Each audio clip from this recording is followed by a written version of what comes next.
तर आपण तिलक लावायला जे आहे ते आपण लाजतो की तिलक मी लावला तर मला लोक काय म्हणतील, लोक मला नावं ठेवतील. तर नाव न ठेवता तुम्ही हा कंठावरचा तिलक आणि डोक्यावरचा तिलक अवश्य लावा. तर याबद्दलची माहिती आज मी तुमच्यासोबत शेअर करणार आहे. नमस्कार, मी करुणाच ब्लॉगमध्ये तुम्हा सर्वांचं अगदी मनापासून स्वागत आहे. तर आज आपण बोलणार आहोत टिळ्यावरती. तर मी इथे टिक्का लावते हे प्रत्येकच व्हिडिओमध्ये आणि आधीपासूनच मी इथे टिक्का लावते. तर मला एक अशी कमेंट आली होती, पूजाताई म्हणून माझे सबस्क्रायबर आहे, तर त्यांनी मला अशी कमेंट केली होती की ताई तुम्ही गळ्यावरती म्हणजे कंठावरती सुद्धा तुम्ही टिक्का लावा. तर बघा इथे मी टिक्का लावलेला आहे. पण त्यांची जेव्हा पहिल्यांदा मला कमेंट आली तेव्हा मी माझ्या गळ्यावरती टिक्का लावलेला नव्हता, कारण त्याचं नेमकं महत्व काय हेच मला माहित नव्हतं. मग कसं टिळा लावणार. आणि माझं असं आहे, जोपर्यंत त्याबद्दलची पूर्ण माहिती मिळत नाही तोपर्यंत मी ह्या गोष्टी करत नाही. कारण आपण ज्या गोष्टी करतो त्याच्याबद्दल आपल्याला पूर्णपणे माहिती असलेली पाहिजे. कारण समोरच्या व्यक्तीने जर आपल्याला प्रश्न विचारला की तुम्ही हे का करता, तर आपल्यापाशी त्याचं उत्तर असलं पाहिजे. तर त्यामुळे त्यांच्या पहिल्या कमेंट नंतर मी टिळा लावलाच नाही. आणि पुन्हा त्यांची मला कमेंट आले की तुम्ही टिळा का लावलेला नाही. तर तेव्हा मी त्यांना विचारलं की हे टिळा का लावतात. तर त्यांनी मला असा रिप्लाय केला की इथे टिक्का लावल्यामुळे पॉझिटिव्ह एनर्जी येते, म्हणजे निगेटिव्हिटी आपल्यामधली कमी होते. तर मला ते खूप छान वाटलं आणि चांगलं वाटलं की अरे आपल्या ते निगेटिव्हिटी जर निघून जात असेल तर आपण इथे टिक्का लावायला काय हरकत आहे. तर त्याच्यानंतर मग मी माहिती मिळवली की इथे टिक्का का लावतात. म्हणजे तेवढीच माहिती नसेल, आणखी काही याबद्दल चांगली माहिती असेल तर आपल्याकडे ती माहिती असो, म्हणून मी याची माहिती गोळा करण्याचा प्रयत्न केला. तर याबद्दल मला खूप चांगली माहिती मिळाली. तर तेच मी आज तुमच्यासोबत या व्हिडिओद्वारे शेअर करणार आहे. तर त्याआधी चॅनलला सबस्क्राईब केलं नसेल तर चॅनलला सबस्क्राईब करा आणि व्हिडिओ आवडल्यास व्हिडिओला लाईक करा. तर सर्वात आधी मी तुम्हाला सांगणार आहे की मी आधीपासून जो टिळा लावते तो का लावते. तर मी आधीपासून जो आहे ते कुंकवाचा टिळा लावते.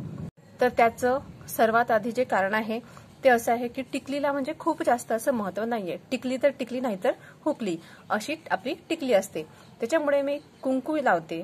आणि मी हे कुंकू जे आहे ते लग्न आधीपासून म्हणजे खूप वर्षापासून मी जे आहे, म्हणजे तेव्हा मी 8वी 9वीला असेल तेव्हापासून मी हे डोक्यावरती कुंकू लावते.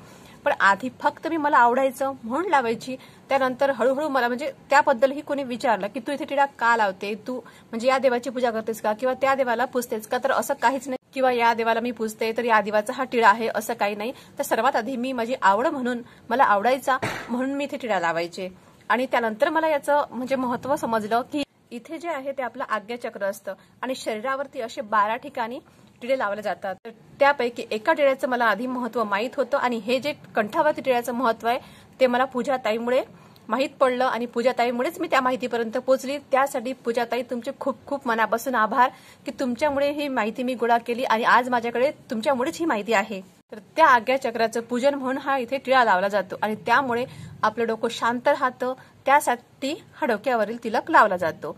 आता जो मी कंठावरती तिलक लावते आहे त्याचं तुम्हाला महत्व सांगणार आहे. इथे कंठावरती जे आहे आपल्या आई सरस्वतीचा वास असतो आणि त्यामुळे आपली बुद्धी सुद्धा हुशार होते आणि इथूनच जे आहे ते आपली अन्ननलिका सुद्धा जाते. तर अन्ननलिका सुद्धा सुरळीत काम करावं यासाठी सुद्धा या ठिकाणी टिळा लावला जातो. यामुळे जे आहे ते आपल्या बोलण्यामध्ये मधुरता येते, आपली वाणी शुद्ध राहते आणि आपल्या वाणीमध्ये सिद्धी म्हणजेच आपण जे बोलतो त्या गोष्टी खऱ्या व्हायला लागतात. आपण ज्या गोष्टीबद्दल विचार करतो त्या गोष्टी खऱ्या व्हायला लागतात. तर आपण जे एखाद्याला म्हणतो की आता हे असं होईल असं मला वाटतं, तर आपल्या वाणीमध्ये जे आहे ते एक पॉवर येते. तर आपल्या वाणीमध्ये हे पॉवर यावी यासाठी सुद्धा हा टिळा लावला जातो. आणि तुम्ही जर हा टिळा लावत नसाल, माझ्यासारखंच तुम्हाला टिळ्याचं महत्व माहीत नसेल, तर हा व्हिडिओ पाहिल्यानंतर तुम्हाला महत्व या टिळ्याचं माहीत होईल. तर त्यानंतर तुम्ही सुद्धा हा टिळा लावा आणि तुमच्या घरात जर लहान मुलं असतील त्यांना सुद्धा तुम्ही कंठावरती एक टिळा लावाच. कारण हा टिळा जो आहे तो लहान मुलांची त्याच्यामुळे बुद्धी सुद्धा हुशार होऊ शकते. कंठावरती आई सरस्वतीचा वास असल्यामुळे आपल्या मुलांची वाणी सुद्धा मधुर होईल, त्यांच्या बोलण्यातून जे आहे ते गोडवा दिसायला लागेल आणि त्यांची बुद्धी सुद्धा हुशार होईल. आई सरस्वतीचं पूजन केल्यासारखं या टिक्क्यामुळे होतं. त्यामुळे हा टिक्का इथे लावणे खूप आवश्यक आहे. आणि शक्यतोवर इथे कोणी चंदनाचा टिळा लावतं तर कोणी हळदचा टिळा लावतं. तर महिलांनी शक्यतोवर या ठिकाणी कुंकवाचाच टिळा लावावा असं सुद्धा या माहितीमध्ये मला दिसलेलं आहे.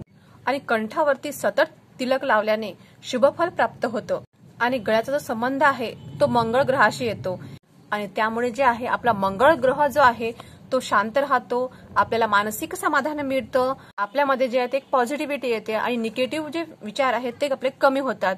तर त्यासाठी सुद्धा हा कंठावरचा टिळा उपयुक्त आहे. यामुळे आपलं डोकं शांत राहतं, आपल्या घरामध्ये शांती येते आणि सुख समृद्धी नांदते. आणि या कंठावरच्या तिलकाने जे आहे ते श्वासाची गती आपली नियंत्रित राहते. तर कंठावरील तिलकाचे जे आहे ते खूप सारे फायदे आहेत. तर आपण तिलक लावायला जे आहे ते आपण लाजतो की तिलक मी लावलं तर मला लोक काय म्हणतील, लोक मला नावं ठेवतील. तर नाव न ठेवता तुम्ही हा कंठावरचा तिलक आणि डोक्यावरचा तिलक अवश्य लावा. डोक्यावरच्या तिलकामुळे जे आहे तुमचं मन शांत आणि डोकं सुद्धा शांत राहणार आहे. आणि बिना तिलकाचं डोकं असेल, रिकामं ज्यांचं हे कपाळ असेल ते म्हणजे स्मशाना समान आहे असं मानलं जातं. तर मला तरी असं वाटतं की डोक्यावर जो तिलक आहे तो प्रत्येकानेच लावला पाहिजे. आणि शक्यतो कुंकवाचाच तिलक तुम्ही डोक्यावरती लावा. टिकली तर आपण प्रत्येकच जण लावतो, तुम्हाला माहित आहे, प्रत्येकच स्त्रिया जे आहे ते टिकली लावतात. पण कुंकुवाला मान आहे, त्यामुळे तुम्ही डोक्यावरती जे आहे ते तुम्हाला मोठं कुंकू आवडत नसेल तर खूप छोटं बारीकसं कुंकू लावा, पण मस्तकावरती जे आहे ते कुंकू लावा. तर बऱ्याचशा ताईंना सवय असते की रात्री झोपताना जे आहे ते पूर्ण चेहरा धुवून आपलं टिळे वगैरे पुसून टाकतात. कुणी कुणी भांगातलं सिंदूर सुद्धा पुसतात. तरी असं तिलक पुसणं किंवा भांगातलं सिंदूर पुसणं हे चांगलं लक्षण नाहीये. आणि असं सुद्धा मी ऐकलंय की बिना टिळकाचा जो आहे तो मृत्यू होऊ नये. आणि मृत्यू हा कधीही होऊ शकतो, कारण तो अटळ आहे. तर झोपेत जर एखादा मृत्यू आला तर त्याचा मृत्यू बिना टिळकाचाच होईल. तर त्यामुळे झोपताना टिलक हा पुसू नका.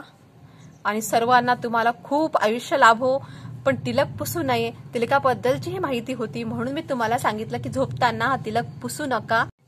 आणि बाकी जे आहे तुम्हाला सुद्धा बऱ्याच माहिती आहे आणि तुम्ही सर्च करून ही माहिती मिळवू सुद्धा शकता.